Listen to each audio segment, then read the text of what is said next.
Ok, vous arrivez à zoomer sur le canard, donc allez-y, zoomez.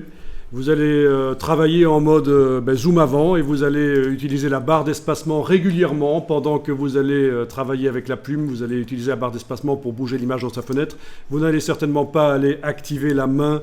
On prend la bonne habitude maintenant d'utiliser la barre d'espacement parce que si vous changez d'outil pendant que vous êtes en train de faire le tracé, il va falloir indiquer à Photoshop que vous voulez recontinuer le tracé après et ça c'est ennuyeux. Donc on est bien en zoom avant et la main vous maîtrisez pour bouger dans la fenêtre le Alt roulette pour zoomer en arrière, en avant, tout ça, pas de problème, ça roule.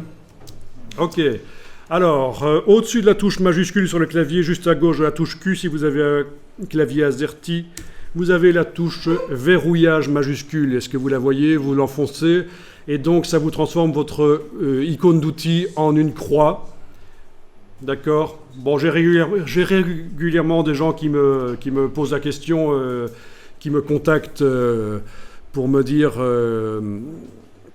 qu'ils ont un problème que leur icône d'outil a disparu, mais c'est bêtement ça, c'est la touche verrouillage majuscule qui est enfoncée sur le clavier. Voilà, maintenant vous le savez, c'est le pointeur précis, et pour faire des choses précisément, ça peut être bien. Ok, alors on va aller poser un premier point. Par exemple, je vais prendre un endroit qui est caractéristique, là où le cou du canard rejoint le corps, là.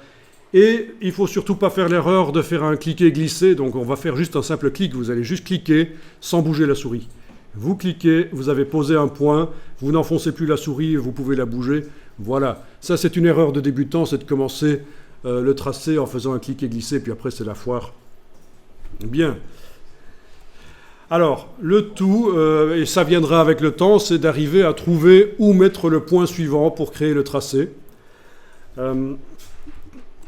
Donc, je vais le mettre à peu près à cet endroit-là. Et là, je vais enfoncer la souris, la garder enfoncée et bouger. Et à ce moment-là, vous avez une tangente qui apparaît. Une tangente. Vous pouvez lâcher le bouton de la souris quand elle est placée. Voilà. Alors, vous voyez ce que je suis en train de faire? Je suis en train de bouger la tangente. Je peux aussi bouger le point. Ou celui-là.